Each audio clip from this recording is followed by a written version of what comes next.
Password BBC. Babies, children, women, the elderly, the sick are dying, yet there is no sound from the West. I don't know what else needs to happen. However, body who fell to the ground with the sound of a siren ignores the children who died under the bombs. They don't look back. They also make life difficult for the minister. They don't keep it inside, they restrict their right to life. Even if you are an important figure, they threaten to strip you of your citizenship. So why is this? Why is there no conscience? Why is it based on blood and death? For what purpose is all this done? Let's take a look together if you want. Long before October 7th, that is, before the attack of Hamas, I often wrote, if a shocking event is happening in the world, look for the traces of the struggle between the two great powers, the USA and England. I think this was the point that was not understood and was skipped. Since this was not known, it was not possible to meet the truth. Without digressing, let's bring the Israel-HAMAS war and the wind around Turkey. Yesterday, in this column, I reported that British Prime Minister Rishi Sunak was subjected to a reputational assassination in Tel Aviv and was treated as a second-class diplomat. U.S. President Biden, who arrived the day before, was welcomed at the airport at the door of Air Force One. While President Herzog was about to go and hug him, Prime Minister Netanyahu ran up and put his hands around the U.S. president's neck. It was like they were competing. The entire state of Israel was there, right? True. So, was Tel Aviv declaring that it had written off England with its attitude towards Sunak? Definitely. Is this move a direct attack on the royal family? Certainly. Although Sunak was not welcomed, he began his official visits.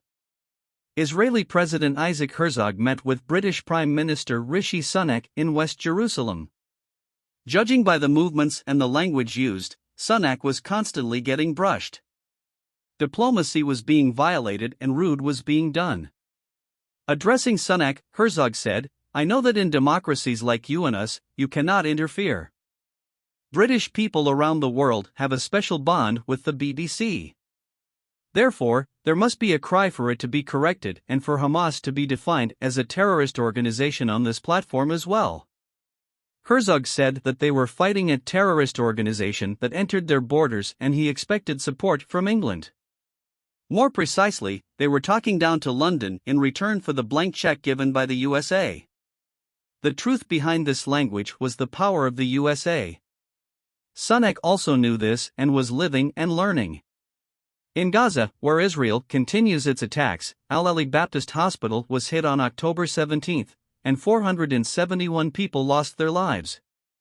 The BBC explained that it could not verify the Israeli army's claims accusing the Islamic Jihad movement of the hospital attack. In other words, he was saying, "EY Israel, you did this," with his broadcasts. In response, Tel Aviv was lashing out at the BBC on Twitter. The lines were becoming clear.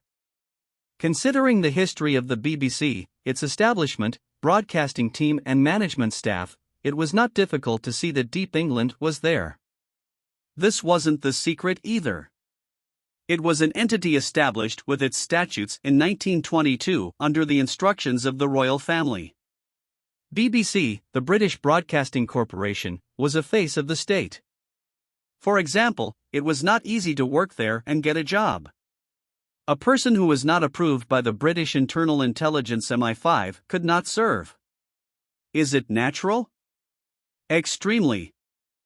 Essentially, the policies of the BBC, that is, Deep England, and Israel were incompatible.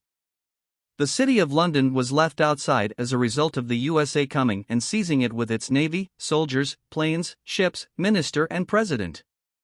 The real underlying truth behind the White House's unlimited support for Israel despite the continued brutal bombing was the determination to defeat England in the region through Hamas. Unfortunately, while babies were dying, other things were happening on the roof of the world. Hamas's attack was causing a change at the top of the world. For this reason, since the first day, I was not looking at local but sharing what I saw. The situation was much deeper and bigger than what was shown to us. For example, Former director of the Israeli Internal Intelligence Service, Yoram Cohen, said that it was necessary to deal a fatal blow to Hamas, otherwise our deterrence will be greatly damaged. In other words, Israel would not stop as per the instructions it received from the USA. Other organizations, not limited to Hamas, would also be targets. In this climate, Lindsey Graham comes out and says, if Hezbollah attacks Israel or threatens Israel, it will be a burden on Iran. This time we will come for them. In a sense, this was a warning to keep your hands off the organizations. Even though a secret arm within Iran, a historical arm, extended to the Vatican and from there to the Pentagon, Deep England was very powerful there. Anyway, London, or rather the city of London, was dominant there. For this reason, Tehran was giving unlimited oil to China, which London wanted to pit against the USA and enlarge, because it was under London's command. He was being supportive. This is exactly why, after the Twin Towers attacks, the USA found an excuse and landed in Afghanistan. To break the bond between Iran and China.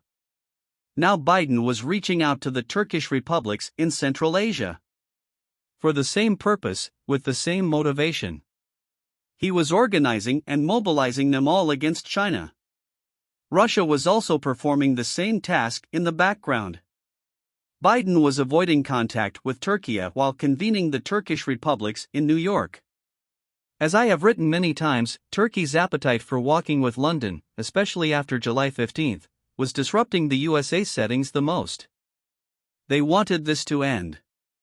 For this reason, they did not hesitate to undertake actions that would annoy Ankara. Before the Hamas attack, one of our UAVs was shot down by a US F-16 in northern Syria. Even though we were in the same alliance within NATO, the attitude displayed needed explanation. The USA tore Israel away from Deep England with the storm that started after the Hamas attack. He expected Turkey to act in the same line.